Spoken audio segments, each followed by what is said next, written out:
여러분 안녕하십니까? 10월 18일 금요일 굿모닝 YTN 시작합니다. 윤석열 검찰총장이 조국 전 법무부 장관 가족 수사와 관련해 법과 원칙에 따라 수사할 뿐이라며 여러 논란에 선을 그었습니다. 정치권 일각에서 나오는 조 전 장관과 동반 사퇴설에 대해서도 직접 입장을 밝혔습니다. 조성호 기자가 보도합니다. 윤석열 검찰총장은 조국 전 장관 관련 수사에 대해 사실상 첫 공식 입장을 밝혔습니다. 찬반 여론을 잘 알고 있고 법과 원칙대로 수사하겠다고 거듭 강조했습니다. 저와 함께 또 일을 했던 수사팀 모두 대한민국의 공직자입니다. 저희들이 맡은 그 직분을 그냥 다 할 뿐이라고 저는 그렇게 생각을 합니다. 고발된 조국 전 장관이 피의자 신분이냐 묻는 야당 의원 질의에는 아직 피고발인이라고 선을 그었습니다. 총장님, 네. 조국 전 민정수석 피의자입니까? 고발이 됐기 때문에 이제 피고발인 신분인 거는 맞습니다만은 저희가 어떤 특정 혐의의 혐의자라고냐 아니냐는 부분은 지금 현재 확인해드리기 어렵습니다. 일각에서 제기되는 동반 퇴진설은 일축했습니다. 조국 사태를 책임지는 총장 자리에서 그러면 물러나실 겁니까? 저는 뭐 저에게 부여된 그 일에 대해서 제가 법과 원칙에 따라서 충실히 할 따름입니다. 윤중천 씨 별장 접대 의혹을 보도한 한겨레 기자를 고소한 것이 부적절하다는 지적에는 격앙된 반응을 보였습니다. 다만 해당 언론사가 사과한다면 고소를 취하할 수 있다는 여지를 남겼습니다. 우리나라 대표하는 정론지입니다. 그러니까 사과를 저는 받아야 되겠습니다. 그렇다면은 왜 이런 보도를 하게 됐는지 그 같은 지면에 공식 사과를 한다면은 여당 의원들은 조국 수사팀이 운영한 단체 대화방을 놓고 한동훈 반부패 강력부장을 질타했습니다. 아까 제가 왜 카톡방 폭파했는지 물었죠. 왜 폭파했습니까? 그 관여하는 사람들이 만들었다가 없애고 그런 식으로 운용을 합니다. 중앙지검의 수사팀 관계자와 소통하는 것이 제 본연의 임무입니다. 그 카톡방을 이 문제가 되고 나서 폭파했는지 저는 이유가 안 간다는 거죠. 여당은 패스트트랙 충돌 사건 수사, 야당은 조 전 장관 가족 수사를 강조하면서 공방을 벌였습니다. 윤 총장은 어떤 사건이든 엄정하게 수사하고 드러난 대로 밝히겠다며 걱정하지 말아달라고 당부했습니다. YTN 조성호입니다. 대한신당 박지원 의원은 국회 충돌 사태 수사와 관련해 소환에 불응하는 자유한국당 의원들을 기소할 거냐고 윤석열 검찰총장에게 물었습니다. 앞서 조 전 장관 부인 정경심 교수도 소환 조사 없이 기소하지 않았느냐고 따져 묻자 윤 총장은 발끈했습니다. 들어보시죠. 패스트트랙에 관계된 의원들은 경찰 수사에 응한 사람도 있지만 안 응한 사람이 더 많습니다. 또 검찰이 소환했을 때 소환에 응하지 않고 있습니다. 이러한 분들을 또 기소를 할 것이죠. 기소를 할 거냐 말 거냐 이런 저희들한테 질문하시면 저희가 그걸 어떻게 아니 왜 정경심 교수는 소환도 조사도 않고? 아니, 지금 의원님 지금 저 국정감사라는 공개적인 자리에서 어느 특정인을 무슨 이 좀 여론상으로 이렇게 보호하시는 듯한 그를 어떻게 할 것인가? 지금 정경심 교수 얘기하고 왜 그런 결부가 되는지 잘 이해를 못하겠습니다. 나중에 보시면은 저희가 어떻게 처리했는지 어떻게 수사를 했는지 다 이제 뭐 조금 있으면 다 드러날 텐데 조금 기다려 주시죠. 이와 관련해 윤석열 검찰총장은 의원들이 국회 활동으로 소환에 응하기 힘들면 수사에 참고할 수 있는 상세한 의견서를 제출해달라고 요청했습니다.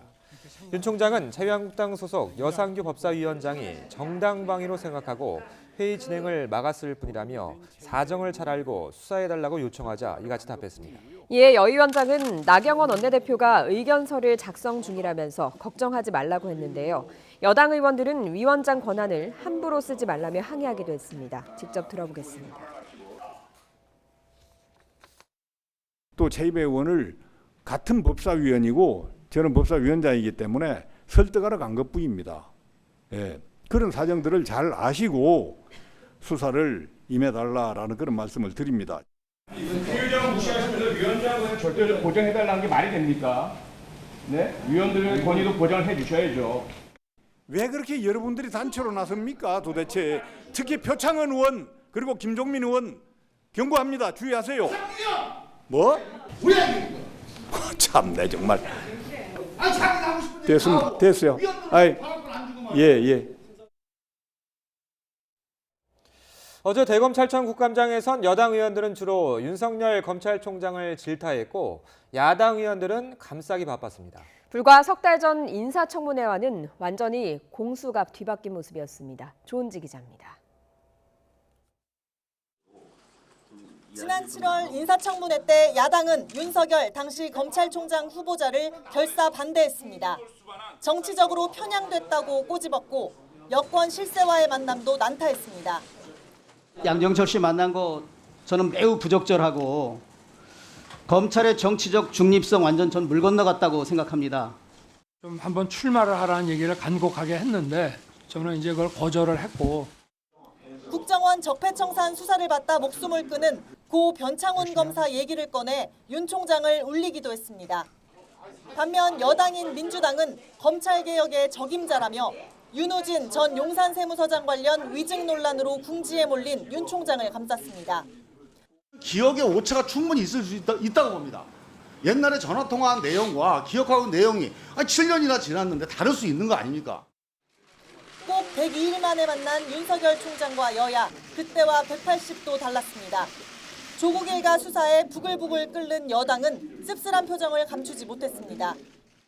부족 수사인지 먼지털이식 수사인지 목적성을 가진 수사인지 아니면 수사 정황과 단서와 혐의를 쫓아서 일어난 자연스러운 수사인지 나중에 다 밝혀질 것이라고 생각을 합니다. 조국 팔이 좀 그만하자고요. 사퇴했잖아요.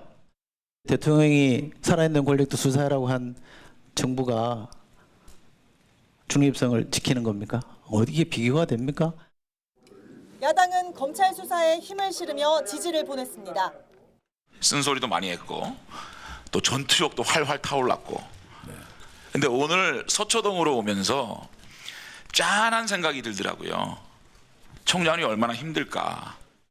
정적을 향한 칼을 휘두를 때 국민 영웅으로 추앙을 하다가 살아있는 권력, 조국을 수사하니까 망고 역적으로 100일 만에 공수가 완전히 뒤바뀐 여야의 모습은 영원한 적도 동지도 없다는 말을 증명한 상징적인 장면이었습니다. YTN 조은지입니다. 또 다른 국회 국감장에서도 조국 전 장관이 거론되며 시끄러웠습니다. KBS를 대상으로 한 국정감사에선 유시민 이사장의 유튜브 채널에서 나온 여기자 성희롱 발언에 대한 대응과 조 전 장관 관련 보도와 관련한 비판과 지적이 이어졌습니다. 최기성 기자입니다. 자유한국당 의원들이 양승동 나가래요, 근조 KBS라고 적힌 유인물을 모니터에 붙이고 회의장에 들어서면서 국회 과방위는 시작부터 소란스러웠습니다. 누구 보고 가만히 있으라 말라 하는 거야? 아니 국회법을 어기고서는 그냥 억지 떼쓰면 되는 거예요?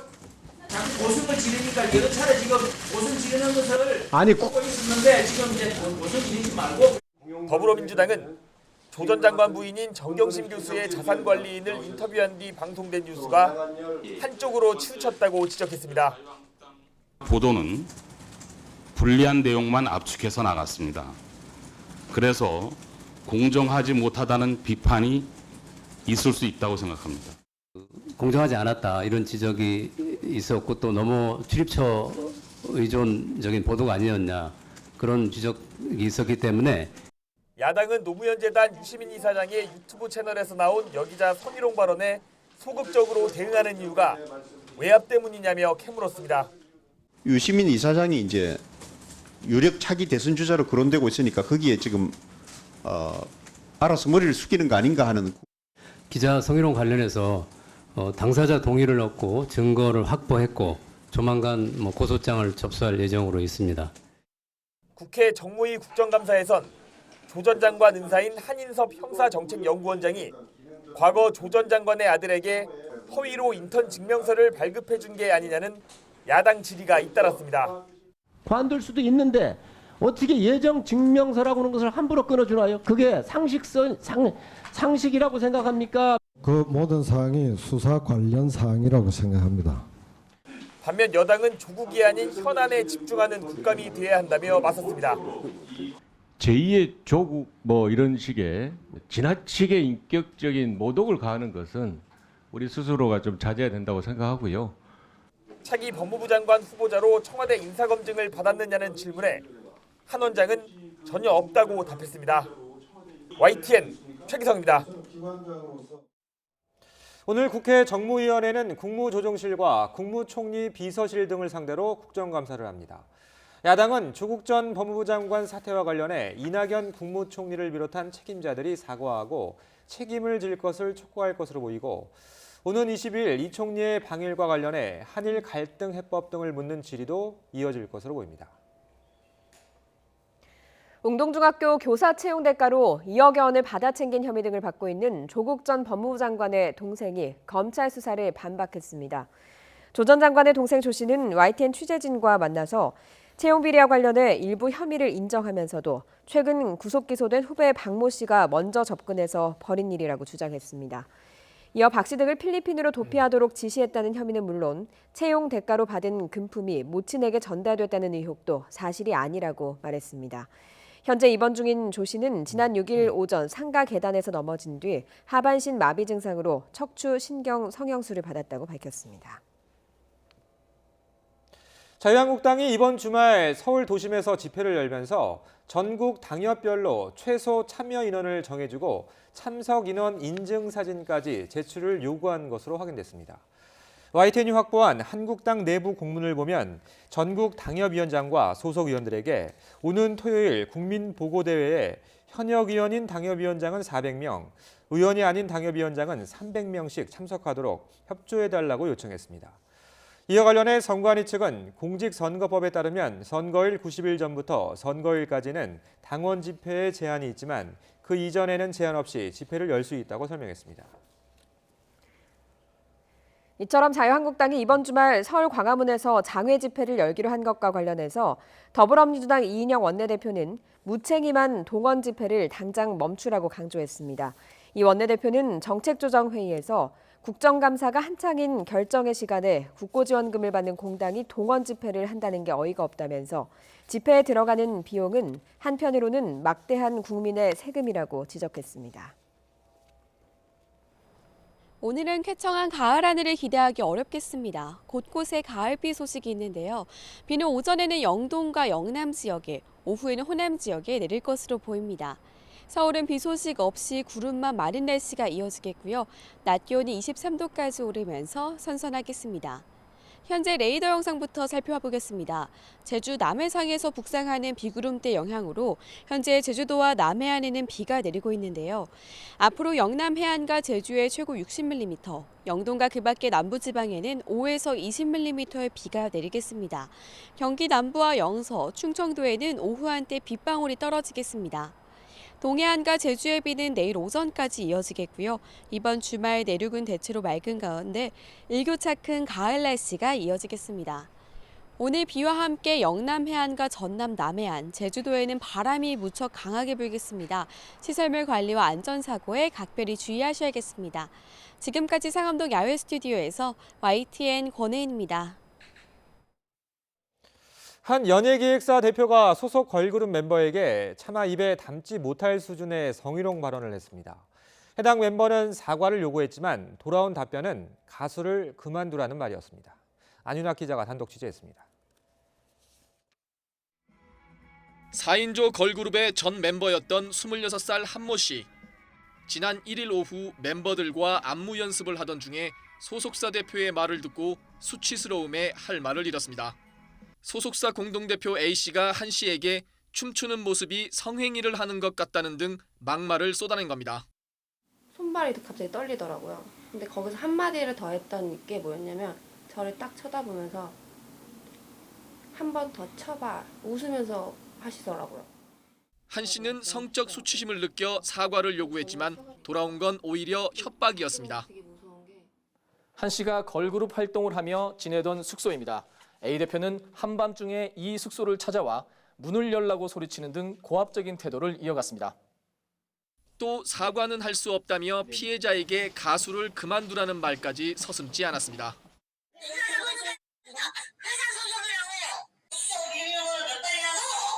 오늘 얘기하신 게 뭐였어요? 안에 그런 소리 하셨죠? 잘 생겼네. 남자친구 만나지 마라. 이런 식으로 말씀하셨어요, 안 했어요? 딸 버린 사람한테? 했지. 상관이 너네 그 안마에 그렇게 지장이 있어? 내가 농담치는 말에 너네가 지장이 있다 그러면 너 가서 하면 안 돼. 사과 안 해, 너한테는. 고심 끝에 한 씨는 3년 동안 피땀 흘려 활동해온 걸그룹을 탈퇴하기로 결정했습니다. 이번 달 지상파 프로그램 출연이 확정되는 등 한창 인지도를 높여가던 시점이었습니다. 뭘 해야 되지? 라는 생각이 들더라고요. 내가 할 줄 아는 건 연기고 춤이고 노래고 솔직히 무대 위가 전부인데 그래서 무서워요. 좀 많이 무서워요.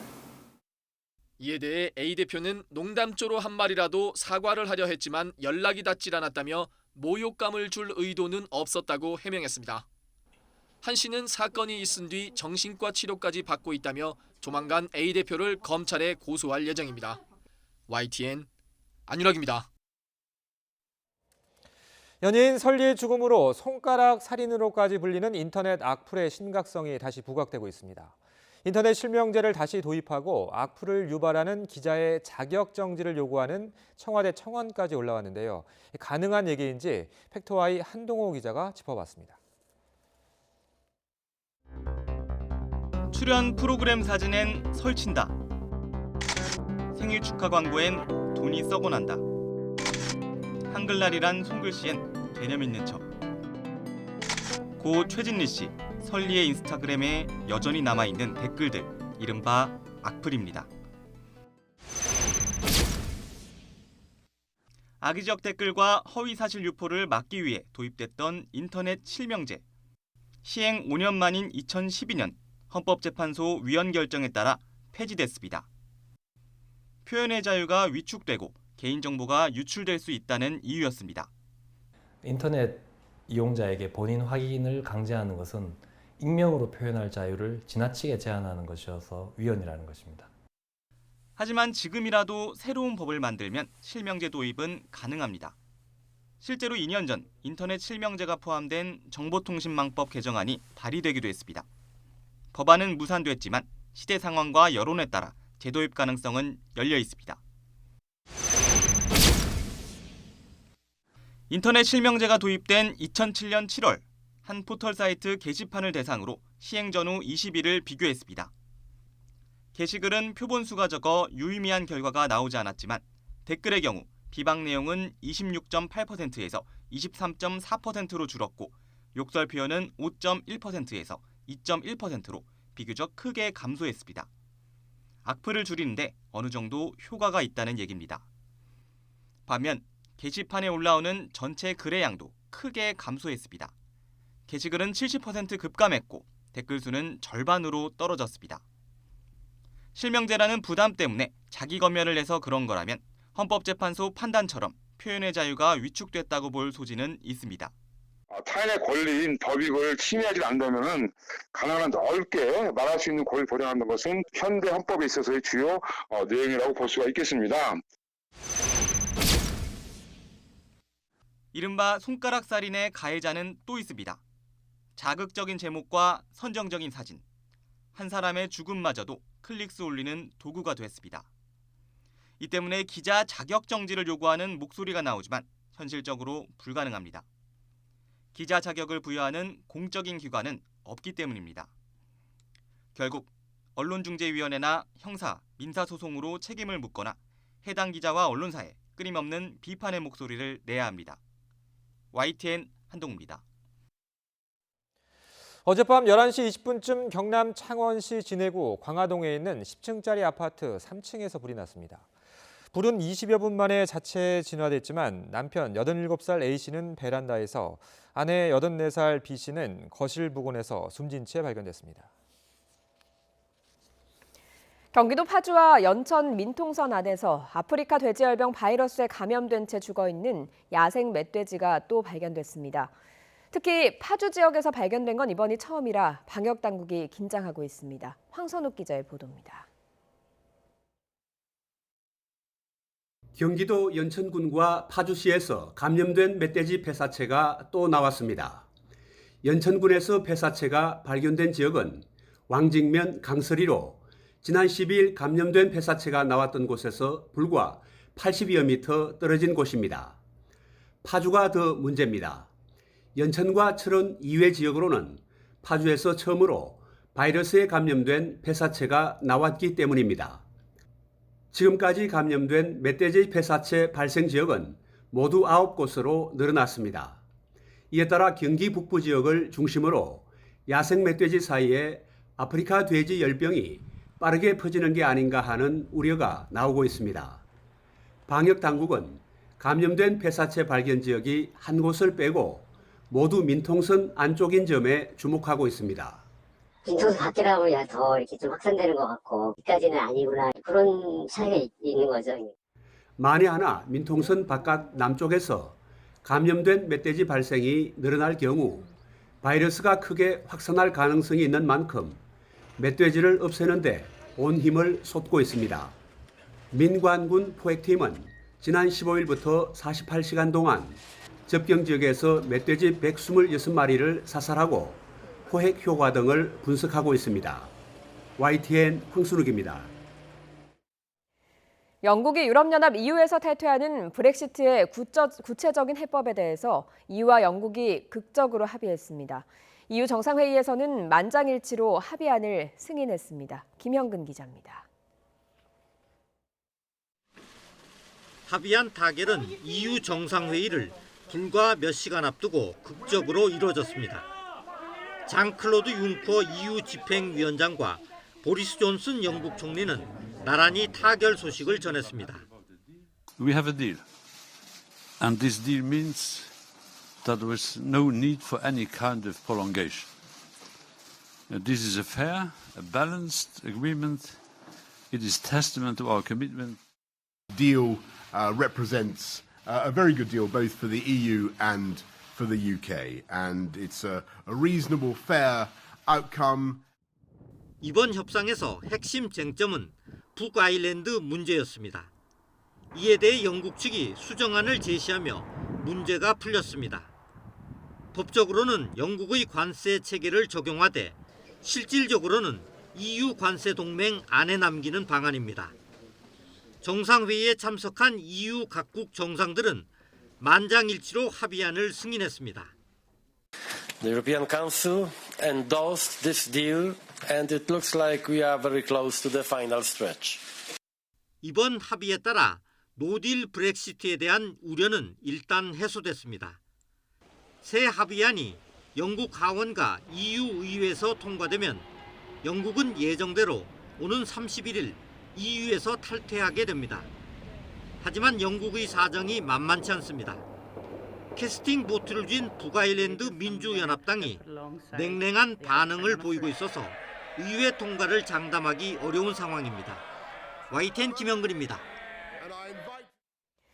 우리나라가 3년 임기의 유엔 인권이사회 이사국에 당선됐습니다. 우리나라는 현지 시각으로 17일 미국 뉴욕 유엔본부 총회장에서 치러진 유엔 인권이사회 이사국 선거에서 2020년에서 2022년 임기의 이사국에 당선됐습니다.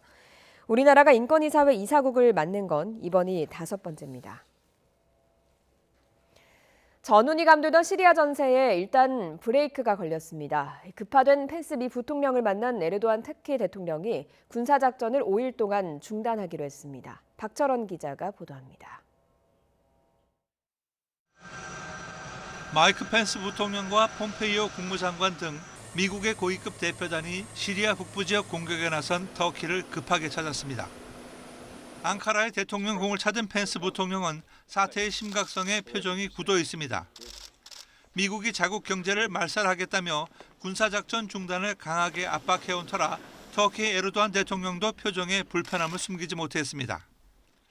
90분간의 1대1 회담에 이어 폼페이오 국무장관과 로버트 오브라이언 안보 보좌관 등이 포함된 고위급 대표단 전체와 회의를 가진 두 사람은 마침내 합의에 도달했습니다. 터키가 일촉즉발의 전운이 감돌았던 시리아 북동부에서 5일 동안 휴전하기로 한 것입니다. Today, the United States and Turkey have agreed to a ceasefire in Syria. The Turkish side will pause Operation Peace Spring in order to allow for the withdrawal of YPG forces from the safe zone for 120 hours. 도널드 트럼프 미국 대통령도 양국의 이 같은 합의 사실을 즉각 공개했습니다. 그는 트위터에서 터키에서 대단한 뉴스가 있다. 에르도안 대통령에게 감사한다. 수백만 명의 목숨을 구할 것이라고 적었습니다. 이번 합의가 실행되면 미국은 추가 제재를 가하지 않고 또 군사작전이 완전히 중단되면 현재 이루어지고 있는 경제 제재도 해제하는 데 트럼프 대통령이 동의한 것으로 전해졌습니다. 터키 에르도안 대통령이 오는 22일 러시아 소치에서 푸틴 대통령과 회담할 예정인 가운데 이번 합의가 사태의 완전한 타개책으로 이어질지 주목됩니다. YTN 박철원입니다. 윤석열 검찰총장은 대검찰청 국정감사에서 조국 전 법무부 장관 가족 과잉 수사 지적 등에 대해 원칙에 따라 수사할 뿐이라며 원론적인 답변을 했습니다. 조 전 장관과의 동반 사퇴의 가능성도 일축했습니다. 윤석열 검찰총장은 건설업자 윤중천 씨 별장 접대 의혹을 보도한 한겨레 신문 기자를 고소한 게 부적절하다는 지적에 격앙된 반응을 보였습니다. 또 해당 신문사가 일면에 사과해야 고소를 취하할 수 있다는 입장을 보였습니다. 서울 서초구가 도로 지하를 사랑의 교회 예배당 부지 일부로 사용하도록 허가해 큰 논란이 됐었는데 대법원이 법에 어긋난다고 최종 판단했습니다. 이에 따라 지하 예배당 시설 등은 사실상 무허가 건축물이 돼 구청이 원상 회복을 명령해야 하기 때문에 일부를 철거하게 될 것으로 보입니다. 1년도 채 안 남은 내년 도쿄올림픽 성공 개최를 위해 잔뜩 공들이고 있는 일본 정부가 뜻밖의 복병을 만났습니다. 강력한 태풍 여파에 후쿠시마 방사성 폐기물이 일부 유실돼 안전 우려가 한층 커진 데다 국제올림픽위원회가 갑자기 마라톤 개최지 변경을 시사하고 나섰기 때문입니다.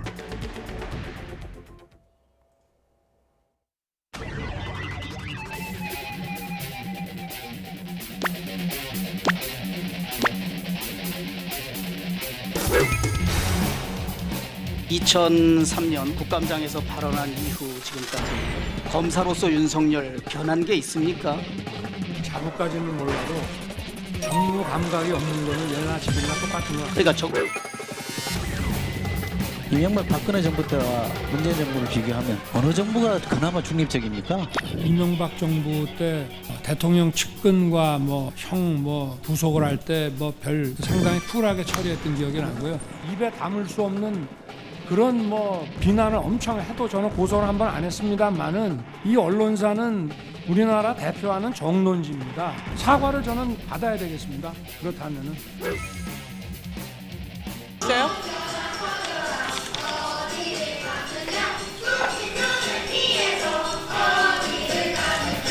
영상 본 소감이 어떻습니까? 글쎄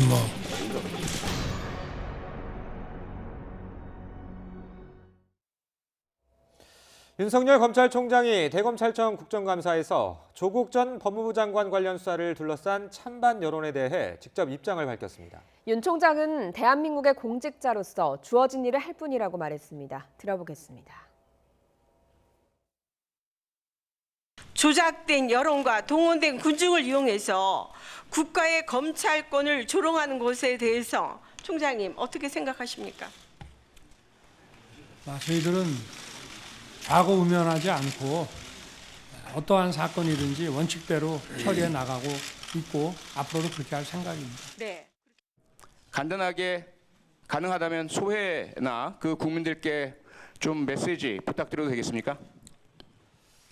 저와 함께 또 일을 했던 수사팀 모두 대한민국의 공직자입니다.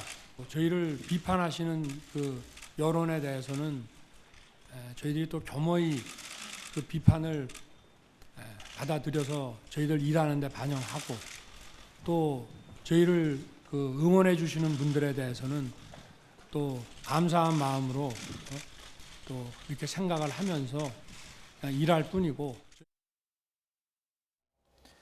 어제 국감장에선 윤중천 씨 별장 접대 보도와 관련해 윤석열 총장이 해당 기자를 직접 고소한 건 적절치 않다는 지적도 나왔습니다. 윤 총장은 의혹을 보도한 언론사가 일면에 사과하면 고소를 취하할지 생각해보겠다고 했습니다. 이어서 들어보시죠.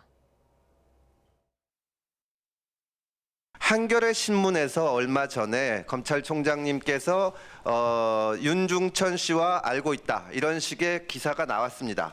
이 기사는 대단히 잘못된 기사라고 생각을 합니다. 그러나 검찰총장이 고소인이 된 사건이 있는 것 자체가 과연 적절한지. 저도 지금까지 살면서 누구를 고소해 본 적이 단 한 번도 없습니다.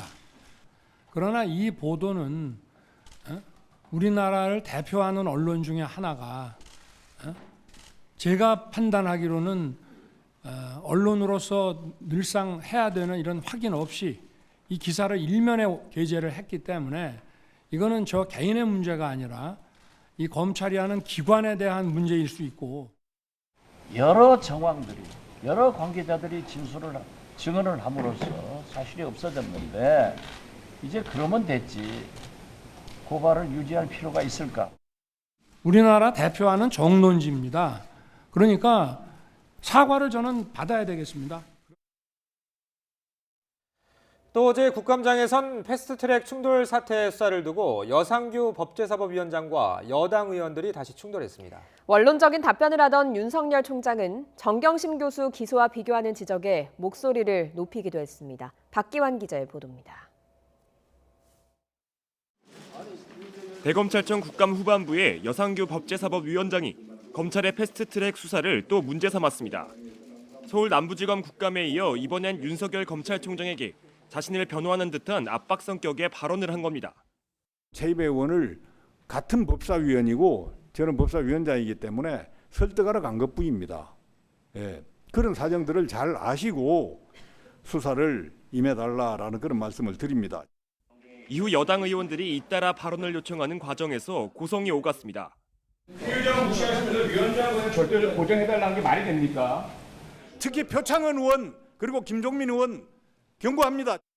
검찰 소환에 불응하는 자유한국당 의원들을 기소할 건지 윤석열 검찰총장에게 묻는 질의도 나왔습니다. 검찰이 소환했을 때 소환에 응하지 않고 있습니다. 이러한 분들을 또 기소를 할 것이죠. 소환 없이 기소된 정경심 교수에 빗대자 듣고 있던 윤 총장이 발끈했습니다. 아니 왜 정경심 교수는 소환도 조사도 않고 어떻게 할 것인가? 지금 정경심 교수 얘기하고 왜 그런 결부가 되는지 잘 이해를 못하겠습니다. 이런 가운데 윤 총장은 검찰 스스로 개혁 방안을 찾겠다며 법무부의 감찰권 강화 방안을 받아들이겠다고 밝혔습니다. 법무부와 협력해갖고 그런 구조를 만들어야 된다고 생각하는데 총장 좀 간단히 답변해 주시죠. 법무부가 1차 감찰권을 환수한다고 하면 저희는 뭐 내드릴 용의가 있고 얼마든지. 윤 총장은 고위공직자 비리수사처 설치에 대해서도 반대하지 않는다고 설명했지만 특별수사부 폐지에 대해선 금융비리 등에 대한 대응 역량이 부족할 수 있다는 우려를 내비쳤습니다. YTN 박규환입니다. 유시민 노무현재단 이사장이 운영하는 유튜브 방송 알릴레오에서 패널이 KBS 여기자에 대해 성희롱 발언을 한 것과 관련해 KBS가 법적 조처를 하겠다고 밝혔습니다. 양승동 KBS 사장은 어제 국회 과학기술정보방송통신위원회 국정감사에서 회사가 어떤 방침을 정했느냐는 바른미래당 박선숙 의원의 질의에 법리 검토를 했고 이르면 오늘 법적 조치를 취할 생각이라고 밝혔습니다. 유시민 노무현재단 이사장은 자신의 유튜브 방송 알릴레오에서 벌어진 KBS 여기자 성희롱 논란에 대해서 감수성이 부족했다고 밝혔습니다. 유 이사장은 KBS 라디오에 나와 사회활동을 활발하게 하는 여성들이 업무 능력이 아닌 다른 요인으로 성과를 낸 것처럼 말한 것이라 대단히 잘못된 발언이라고 말했습니다. 조국 전 장관 동생 조모 씨를 방송사 가운데는 처음으로 YTN이 단독 인터뷰를 했습니다. 조 씨는 채용비리 의혹과 관련해 혐의를 일부 인정하면서도 후배가 먼저 접근해 벌인 일이라고 주장했습니다. 전준영 기자가 취재했습니다. 공동중학교 교사 채용 비리와 관련해 검찰은 조국 전 장관의 동생 조모 씨에게 돈을 전달한 혐의로 2명을 구속 상태로 재판에 넘겼습니다. 검찰의 공소장을 보면 박모 씨는 1억 5천만 원 정도를 내고 정교사 채용을 원하는 사람이 있는지 알아봐달라는 조 씨의 부탁을 받은 것으로 적시돼 있습니다. 이어 2016년과 2017년 교사 지망생 부모를 접촉한 뒤 각각 1억 3천만 원과 8천만 원을 받아 조 씨에게 전달했다는 겁니다. 돈을 받은 조 씨가 미리 채용 시험 문제를 몰래 빼내 전달했다는 게 검찰의 판단입니다. 하지만 조 씨는 YTN과의 인터뷰에서 관련 혐의를 일부 인정한다면서도 자신이 주도한 건 아니라고 해명했습니다. 박모 씨라고 제 후배가 이 일을 처음부터 저한테 접근해서 주선을 해서 일을 만들자고 시작했던 부분인데 제가 모든 것을 지시해서 일을 만든 것처럼 했던 부분하고 검찰 수사가 시작되자 박 씨 등에게 돈을 주며 필리핀으로 도피하도록 지시했다는 혐의도 부인했습니다. 제가 그 사람들을 도망치게 만든 것처럼 또 기사를 만드는 거 하고요. 등등 할 이야기는 많지만 또 이게 또 수사에 영향을 줄까 봐 이 정도. 검찰은 조 씨가 운동학원 이사장인 모친 박모 씨 집에서 교사 채용 시험지를 빼낸 것으로 보고 박 씨의 연루 여부도 살펴보고 있습니다. 조 씨는 재판에 민감하게 작용할 수 있다며 시험지 유출 과정에 대한 답변은 거부했지만 채용 대가로 받은 금품이 박 씨에게 전달됐다는 의혹 등은 사실이 아니라며 강하게 부인했습니다. 검찰은 모친 박 씨에 대한 조사가 불가피하다고 보고 건강 상태를 고려해 소환 시기를 정할 방침입니다. 조 씨는 검찰의 추가 조사에 대비하면서 언론 등을 통해 자신의 혐의가 왜곡되거나 과장된 부분에 대해서는 적극적으로 반박할 뜻도 내비쳤습니다. YTN 전준영입니다. 대학 교수의 미성년 자녀가 공저자로 올려진 논문이 또 무더기로 적발됐습니다. 연구 부정도 확인돼서 해당 논문을 활용한 편입학이 취소된 사례도 있습니다. 김종균 기자가 보도합니다. 교육부의 특별감사 결과 14개 대학 115건의 미성년 논문이 추가 확인됐습니다. 여기에 감사 대상이 아닌 30개 대학이 130건의 미성년 논문을 제출했습니다. 이전에 조사된 논문과 마찬가지로 부당한 저자 표시 여부를 확인하고 있습니다. 현재까지 연구 부정 판정을 받은 논문은 7개 대학의 15건입니다. 이와 관련해 11명의 교수가 자녀 스펙용 논문 끼워 넣기로 징계를 받게 됐습니다. 이병천 서울대 수의학과 교수는 미성년 아들을 자신의 논문에 공저자로 올렸고 아들은 강원대 수의학과 편입학 때 이를 활용한 사실이 확인돼 편입학이 취소됐습니다. 특히 교수 자녀의 논문 공저자 등재와 대학 입시 활용은 부모의 사회적 지위를 활용해서 자녀의 스펙을 만들어주는 것으로 국민 상식에 부합하지 않습니다. 고교 시절 2주간 인턴을 하고 논문의 제일 저자로 등재된 조국 전 법무부 장관 딸의 단국대 논문은 지난 5월 전수조사 때 빠졌는데 이번엔 포함됐습니다. 교육부는 단국대 조사 결과가 나오면 추가 조치를 할 계획입니다. 교육부는 앞으로 연구 부정 행위에 대한 징계 시효를 현행 3년에서 5년 이상으로 연장하는 방안을 검토 중입니다. YTN 김종균입니다. 50억 원이 투입된 국책연구과제에 연구와 상관이 없는 내용으로 성과를 인정받은 사례가 과기부 감사에서 적발됐습니다. 그런데 이의 신청 과정을 거치면서 관련 내용이 최종 보고서에서는 빠졌습니다. 어찌된 일인지 이성규 기자가 취재했습니다. 정부가 유전체 기술 개발을 위해 8년간 5,800억 원을 투자하는 포스트게놈 다부처 유전체 사업. 이 가운데 연구비 50억 원이 투입된 2개 과제가 연구 실적을 허위 제출했다가 지난해 과기부 감사에서 적발됐습니다. A 과제는 논문 7건, 특허 4건, 기술 이전 1건을 성과로 내세웠지만 논문 3건을 뺀 나머지는 다른 국책과제의 성과와 똑같았습니다. 같은 연구 성과를 중복으로 제출해 이중으로 연구비를 받아 챙긴 겁니다. 논문 29건, 특허 4건, 기술 이전 1건을 성과로 제출한 B 과제도 상당수가 연구 주제와 관련이 없는 엉뚱한 것이어서 검증이 필요하다는 지적이 나왔습니다.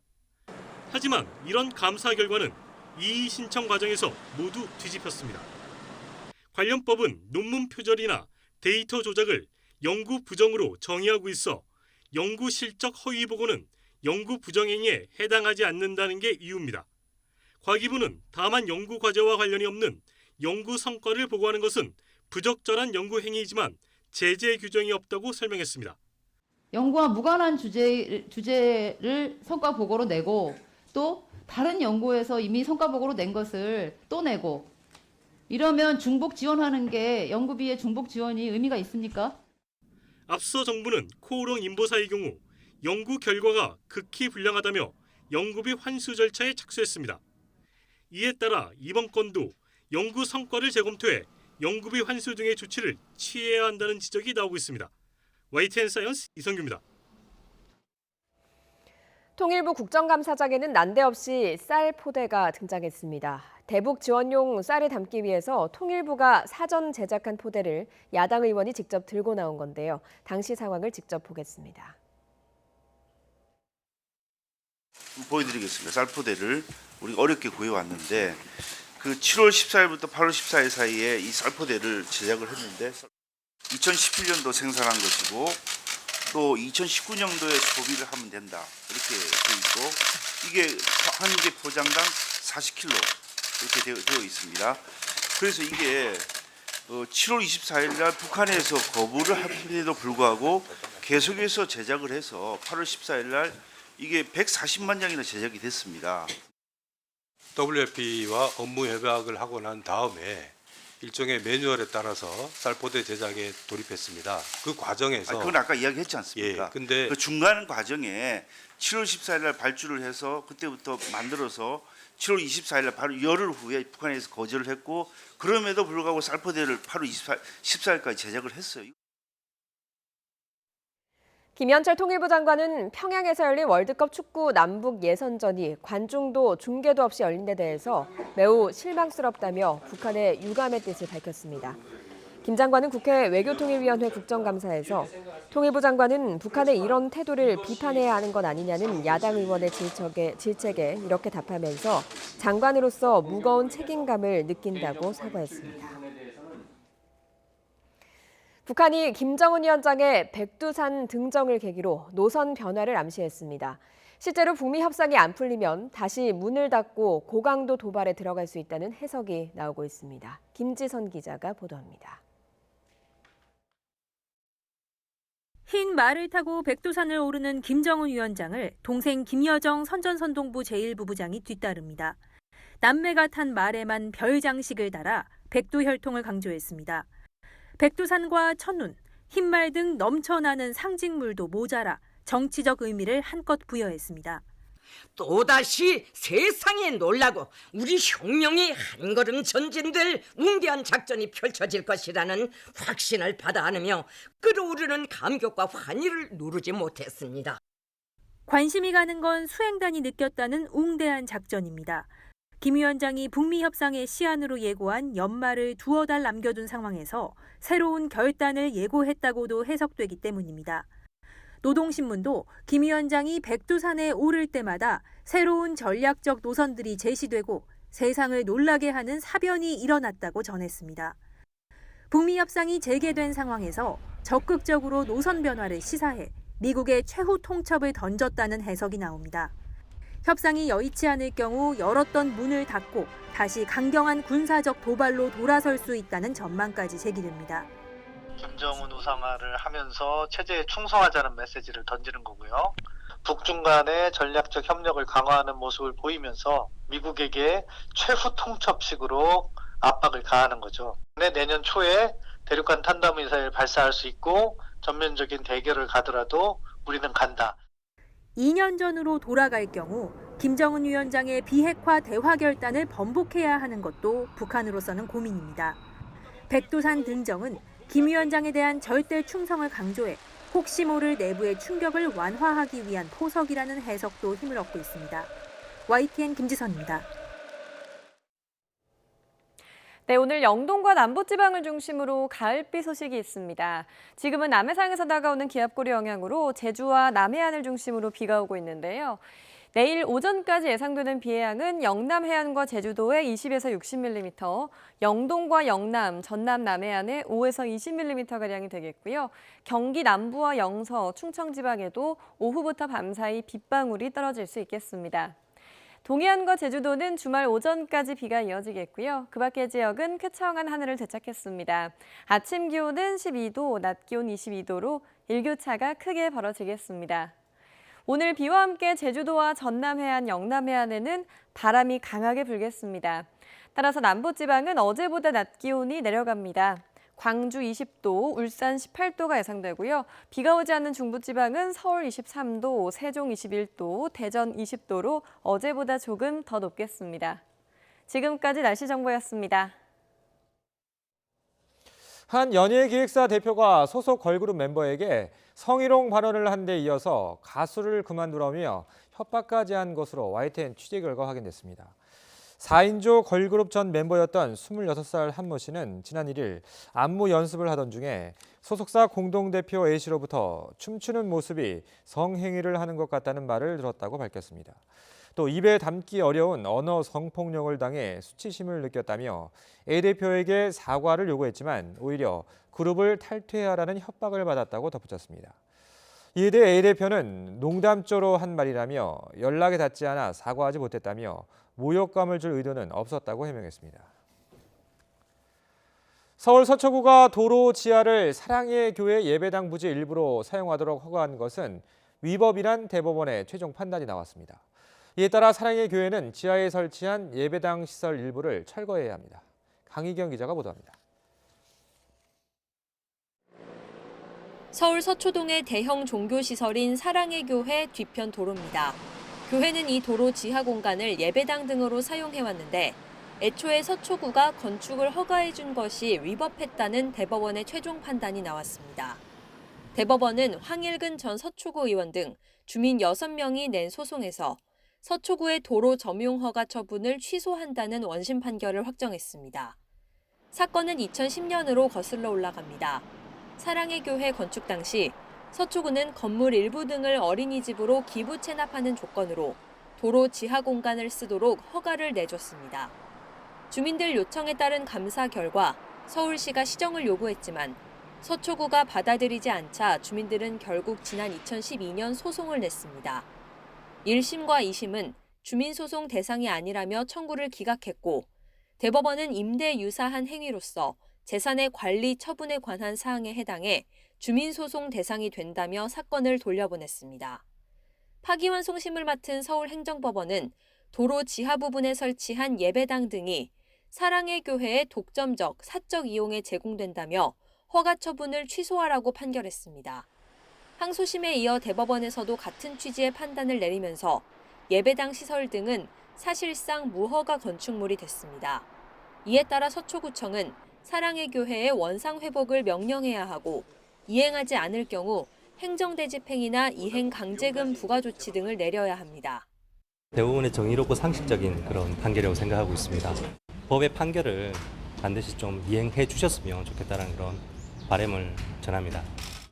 서초구는 대법원 판결을 존중한다며 법률 전문가의 의견을 듣고 조치할 계획이라고 밝혔습니다.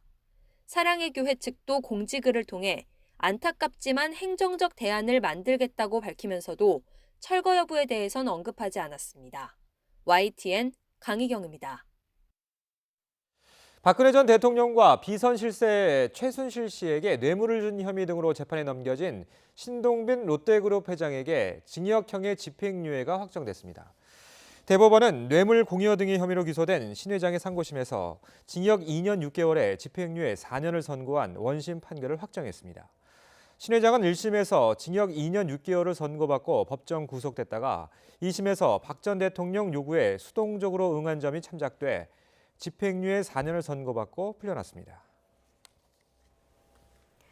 야구장에 가면 빼놓을 수 없는 응원 도구가 바로 막대 풍선입니다.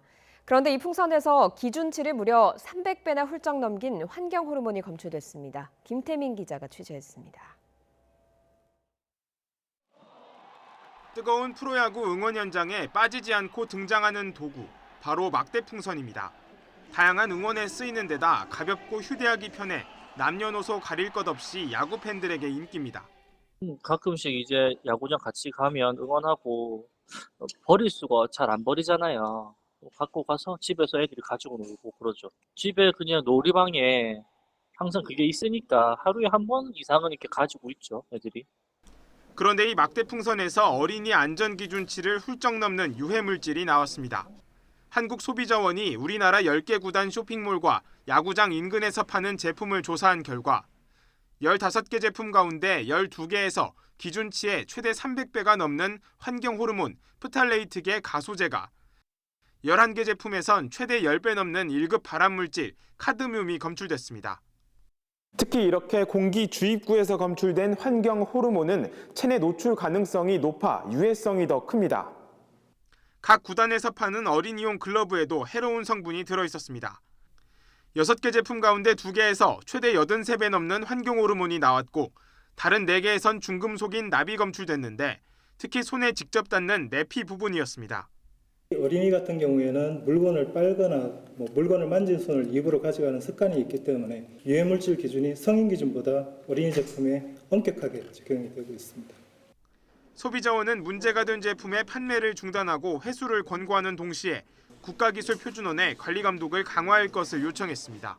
YTN 김태민입니다.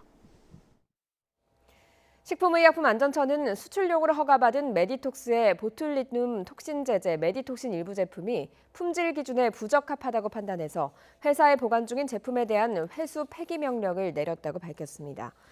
식약처는 메디톡스가 메딕톡신을 생산할 때 불법 행위를 저질렀다는 제보를 받고 오송 공장을 현장 방문하는 등 조사를 벌였습니다. 메디톡신은 메디톡스가 2006년 3월 국산 첫 보툴리눔 톡신 제제로 식약처로부터 허가를 받은 제품입니다.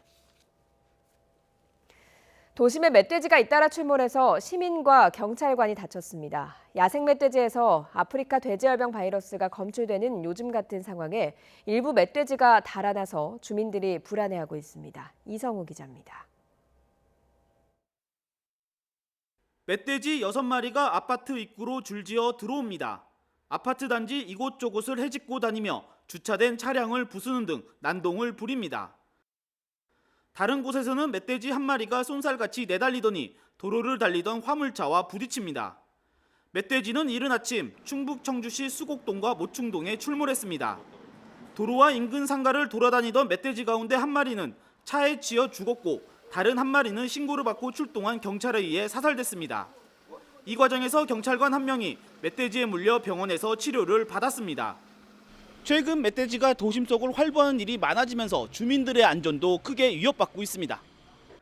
지난 12일에도 청주공예 비엔날레 행사장에 멧돼지 한 마리가 나타나 시민이 다쳤습니다. 특히 멧돼지들이 상가와 도심을 배회하면서 건물 유리창을 깨거나 차량을 부수는 등 주민들에게 위협이 되고 있습니다. 14년 그 정도 살았는데 한 번도 그런 소식 들은 적이 없어요. 그래도 많이 놀라셨겠어요, 사장님. 갑자기 멧돼지. 놀랬죠. 지금까지 가슴이 진정이 안 되는데. 다행히 사람이. 멧돼지가 잇따라 도심에 출몰하는 것은 도심 확장과 개발로 서식지가 갈수록 줄어드는 데다 먹잇감도 부족하기 때문으로 분석됩니다. 작년 이맘때 안 내려왔는데 한 10월 말에서부터 11월 초 이렇게 내려왔거든요. 근데 올해는 그러잖아요. 전문가들은 멧돼지를 마주치면 소리를 지르거나 달아나지 말고 조용히 숨은 뒤 경찰이나 소방에 도움을 요청하는 것이 좋다고 조언합니다. YTN 이성우입니다. 1년도 안 남은 도쿄올림픽 성공 개최를 위해 일본이 잔뜩 공을 들이고 있는데 복병을 만났습니다. 태풍 여파로 후쿠시마 방사능 우려가 높아진 데다 국제올림픽위원회가 갑자기 마라톤 개최지 변경을 시사하고 나섰기 때문입니다. 도쿄에서 황보현 특파원이 전해왔습니다. 국제올림픽 IOC가 내년 도쿄올림픽 마라톤 경기를 원래 예정됐던 도쿄가 아니라 800km 북쪽 홋카이도 삿포로시로 변경하는 방안을 검토하고 있다고 밝혔습니다. 이유는 한여름 도쿄의 불볕더위 때문. 마라톤은 8월 9일에 열리는데 최근 몇 년간 이 시기 도쿄 최고 기온이 40도를 넘나든 만큼 선수 보호를 위해 평균 기온이 5도 정도 낮은 삿포로로 변경을 추진하고 나선 겁니다. やっぱ熱中症とか見てる人もあまりならないと思うんで選手もそうだし 갑작스러운 IOC 발표에 일본엔 비상이 걸렸습니다. 도쿄 유명 관광지를 다 집어넣은 마라톤 코스를 진작 확정하고 전 세계에 홍보할 기회만 노리고 있었는데 물거품이 될 위기에 처한 겁니다. IOC와는 협의가 남아있다며 일본 정부는 직접적인 언급은 피했습니다. 開催する地域については IOC と組織委員会で検討されていることだというふうに承知をしています。 후쿠시마 원전 안전 문제도 다시 도마 위에 올랐습니다. Have concerns about Fukushima. Let me assure you, the situation is under control. 올림픽 유치 당시 전혀 걱정할 게 없다던 이런 호언장담은 태풍 하기비스의 강타로 점점 믿기 어려운 상황이 돼가고 있습니다. 후쿠시마에 물난리가 나면서 허술한 방사성 폐기물 관리가 만천하에 드러났기 때문입니다. 기록적인 폭우가 예고됐지만 방사성 폐기물 보관소에는 변변한 가림막조차 마련되지 않았고 폐기물 일부는 불어난 물에 떠내려갔습니다. 얼마나 유실됐는지도 모르고 그나마 회수한 폐기물 자루 중 절반 정도는 이미 속이 텅 빈 상태인 것으로 전해졌습니다.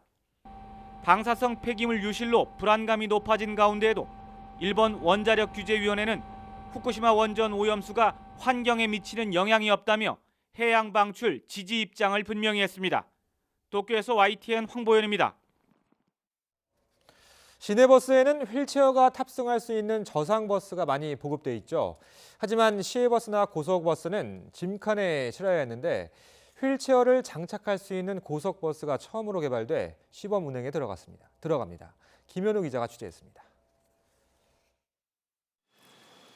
고속버스 옆면에서 휠체어를 실을 수 있는 승강장치가 내려옵니다.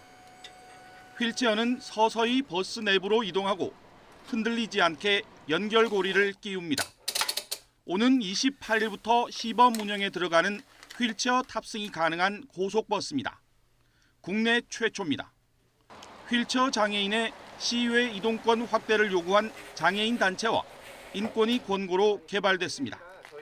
버스 업체 10곳이 각 한 대씩 만들었는데 버스 한 대에 휠체어 2대를 실을 수 있습니다. 아직은 국가기술표준원이 정한 표준에 맞는 휠체어만 탑승할 수 있습니다.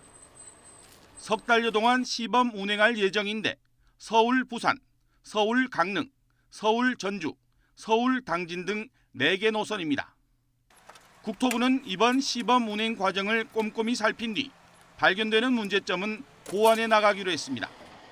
이제는 휠체어 장애인들도 장거리 이동 시 KTX뿐 아니라 고속버스를 이용해서 새로운 선택권이 생겼다는데 큰 의의가 있다고 봅니다. 휠체어 탑승 고속버스는 최소한 출발 사흘 전에 예매해야 하고 출발 20분 전까지는 승차장에 도착해야 합니다. YTN 김현우입니다. 가을잔치에서 거침없는 기세를 보여주고 있는 프로야구 키움이 5년 만에 한국 시리즈 무대를 밟게 됐습니다. 3연승으로 휴식 시간을 번 키움은 이제 다음 주 두산과 격돌합니다. 허재원 기자가 보도합니다.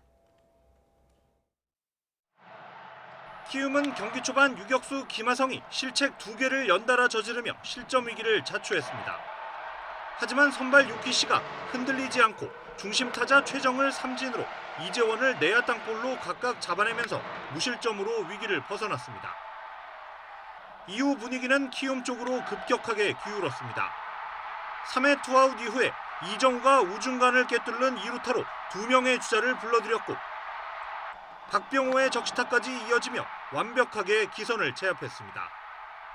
그리고 한 점씩 주고받은 뒤 맞은 5회 말 키움은 대거 5점을 뽑아내며 일찌감치 승부를 갈랐습니다.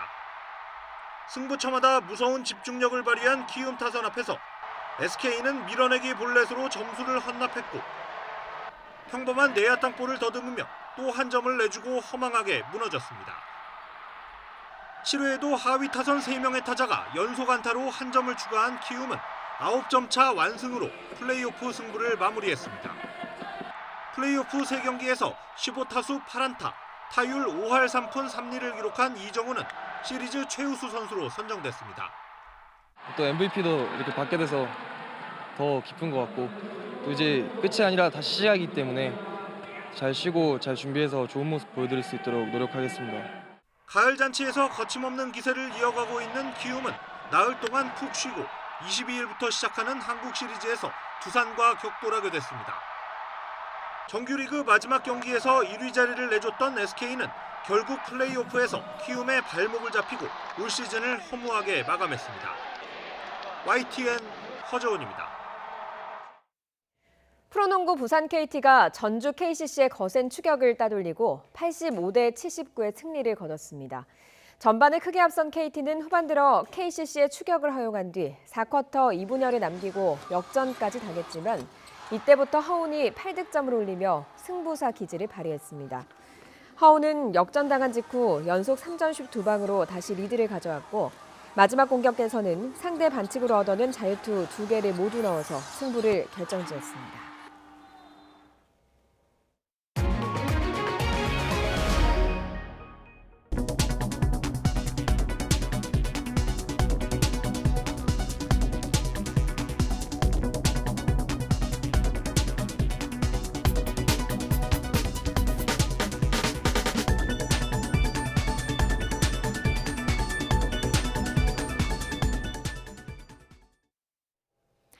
네, 쾌청했던 요 며칠과 달리 오늘은 흐리고 곳곳에 비 소식이 있습니다.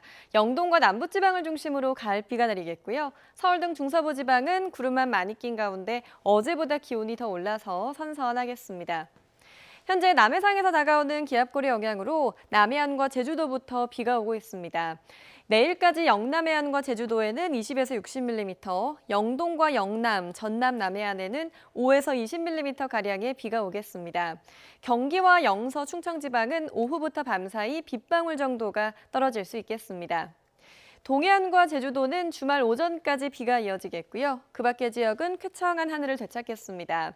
아침 기온은 12도, 낮 기온 22도로 일교차가 크게 벌어지겠습니다. 오늘 비와 함께 제주도와 전남 남해안 또 영남 해안에는 바람이 강하게 불겠습니다. 현재 기온은 어제보다 1도에서 4도가량 높습니다. 서울 12.5도, 강릉 14도, 광주 14.8도, 부산 16도로 출발하고 있는데요. 낮 기온은 중부지방을 중심으로 어제보다 높겠습니다. 서울 23도, 청주 21도가 예상되고요. 비가 오는 남부지방은 광주 20도, 창원과 울산 18도로 어제보다 조금 낮겠습니다. 지금까지 날씨 정보였습니다. 굿모닝 YTN 2부 잠시 후에 이어집니다.